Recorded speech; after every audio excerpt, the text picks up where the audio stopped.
जय श्री राधा कृष्ण। राधा अष्टमी सनातन धर्म में भाद्रपद मास के शुक्ल पक्ष की अष्टमी तिथि श्री राधा अष्टमी के नाम से प्रसिद्ध है। शास्त्रों में इस तिथि को श्री राधा जी का प्राकट्य दिवस माना गया है। श्री राधा जी वृषभानु की यज्ञ भूमि से प्रकट हुई थी। वेद तथा पुराण आदि में जिनका वर्णन कृष्ण वल्लभा कहकर गुणगान किया गया है, वे श्री वृंदावनेश्वरी राधा सदा श्री कृष्ण को आनंद प्रदान करने वाली साध्वी कृष्ण प्रिया थी। कुछ महानुभाव श्री राधा जी का प्राकट्य श्री बरसाना या उनके ननिहाल रावल गांव में प्रातःकाल का मानते हैं। कल्प भेद से ये मान्य है, पर पुराणों में मध्याह्न का वर्णन ही प्राप्त हुआ है। शास्त्रों में श्री राधा कृष्ण की शाश्वत शक्ति स्वरूपा एवं प्राणों की अधिष्ठात्री देवी के रूप में वर्णित है। अतः राधा जी की पूजा के बिना श्री कृष्ण जी की पूजा अधूरी मानी गई है। श्रीमद् देवी भागवत में भी श्री नारायण ने नारद जी के प्रति श्री राधाय स्वाहा षडाक्षर मंत्र की अति प्राचीन परंपरा तथा विलक्षण महिमा के वर्णन प्रसंग में श्री राधा पूजा की अनिवार्यता का निरूपण करते हुए कहा है कि श्री राधा की पूजा ना की जाए तो मनुष्य श्री कृष्ण की पूजा का अधिकार नहीं रखता। अतः समस्त वैष्णवों को चाहिए कि वे भगवती श्री राधा की अर्चना अवश्य करें। श्री राधा भगवान श्री कृष्ण के प्राणों की अधिष्ठात्री देवी हैं, इसलिए भगवान इनके अधीन रहते हैं। ये संपूर्ण कामनाओं का साधन करती हैं, इसी कारण इन्हें श्री राधा कहते हैं। श्री कृष्ण भक्ति के अवतार देवऋषि नारद ने एक बार भगवान सदाशिव के श्री चरणों में प्रणाम करके पूछा, हे महाभाग, मैं आपका दास हूँ, बतलाइए श्री राधा देवी लक्ष्मी है या देव पत्नी, महालक्ष्मी है या सरस्वती? क्या वे अंतरंग विद्या है या वैष्णवी प्रकृति हैं? कहिए, वे वेद कन्या है या देव कन्या अथवा मुनि कन्या है? श्री सदाशिव बोले, हे मुनीश्वर, अन्य किसी लक्ष्मी की बात क्या कहें? कोटि कोटि महालक्ष्मी उनके चरण कमल की शोभा के सामने तुच्छ कही जाती हैं। हे नारद जी, एक मुंह से मैं अधिक क्या कहूँ? मैं तो श्री राधा के रूप, लावण्य और गुण आदि का वर्णन करने में अपने को असमर्थ पाता हूँ। उनके रूप आदि की महिमा कहने में भी लज्जित हो रहा हूँ। तीनों लोकों में कोई भी ऐसा समर्थ नहीं है जो उनके रूप आदि का वर्णन करके पार पा सके। उनकी रूप माधुरी जगत को मोहने वाली श्री कृष्ण को भी मोहित करने वाली है। यदि अनंत मुख से चाहूं तो भी उनका वर्णन करने में कि मुझ में क्षमता नहीं है।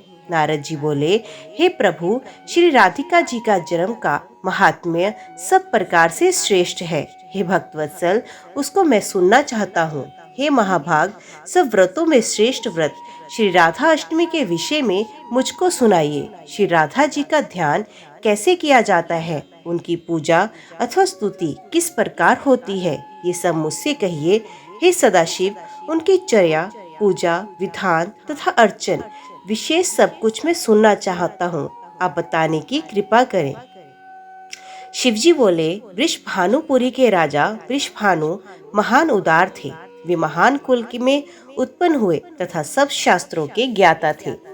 अणिमा महिमा आदि 8 प्रकार की सिद्धियों से युक्त श्रीमान धनी और उदार चेता थे। वे संयमी, कुलीन, सद्विचार से युक्त तथा श्री कृष्ण के आराधक भी थे। उनकी भार्या श्रीमती श्री कृत्यदा थी। वे रूप यौवन से संपन्न थी और महान राजकुल में उत्पन्न हुई थी। महालक्ष्मी के समान भव्य रूप वाली और परम सुंदरी थी। वे सर्व विद्याओं और गुणों से युक्त कृष्ण स्वरूपा तथा महापतिव्रता थी। उनके ही गर्भ में शुभदा भाद्रपद की शुक्लाष्टमी को मध्याह्न काल में श्री वृंदावनेश्वरी श्री राधिका जी का प्रकट हुई। हे महाभाग, अब मुझसे श्री राधा जन्म महोत्सव में जो भजन पूजन अनुष्ठान आदि कर्तव्य है उन्हें सुनिए। सदा श्री राधा जन्माष्टमी के दिन व्रत रखकर उनकी पूजा करनी चाहिए। श्री राधा कृष्ण के मंदिर में ध्वजा पुष्पमाल्य, वस्त्र, पताका, तोरण आदि नाना प्रकार के मंगल द्रव्यों थे। यथाविधि पूजा करनी चाहिए। स्तुति पूर्वक सुवासित गंध, पुष्प, धूप आदि से सुगंधित करके उस मंदिर के बीच में 5 राख के चूर्ण से मंडप बनाकर उसके भीतर षोडश दल के आकार का कमल यंत्र बनाए।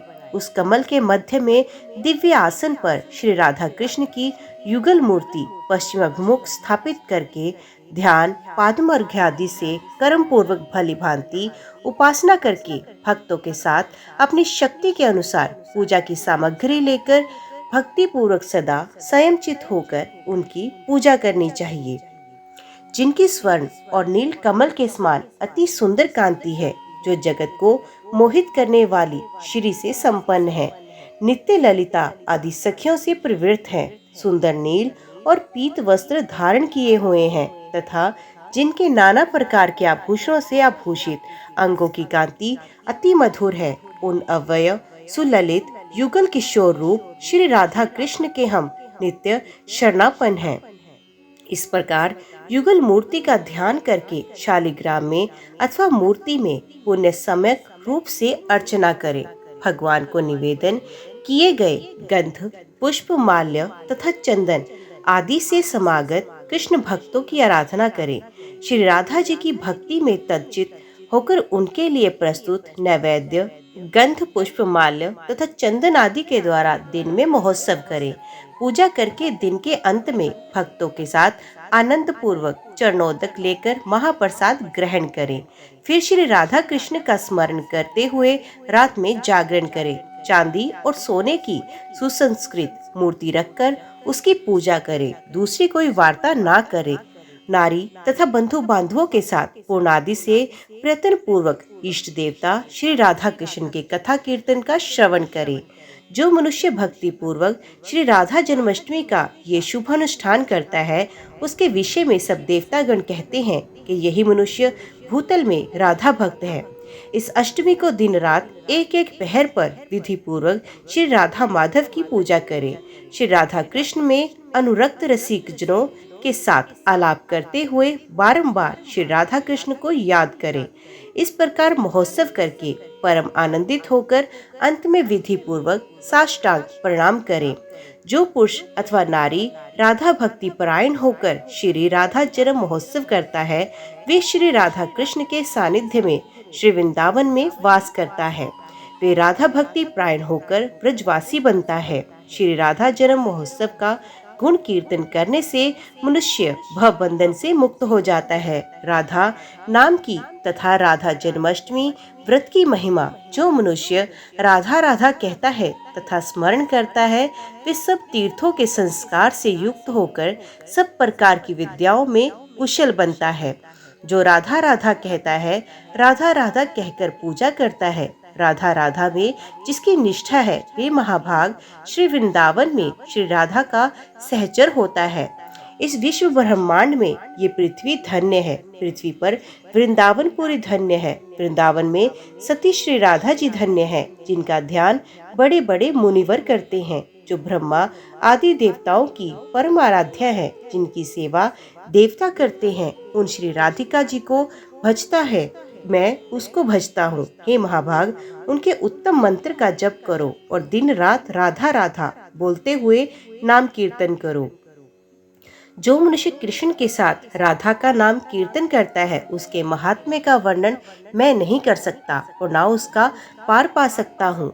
राधा नाम स्मरण कदापि निष्फल नहीं जाता। ये सब तीर्थों का फल प्रदान करता है। श्री राधा जी सर्व तीर्थमयी है तथा ऐश्वर्यमयी है। श्री राधा भक्त के घर से कभी लक्ष्मी विमुख नहीं होती। हे नारद, उसके घर श्री राधा जी के साथ श्री कृष्ण वास करते हैं।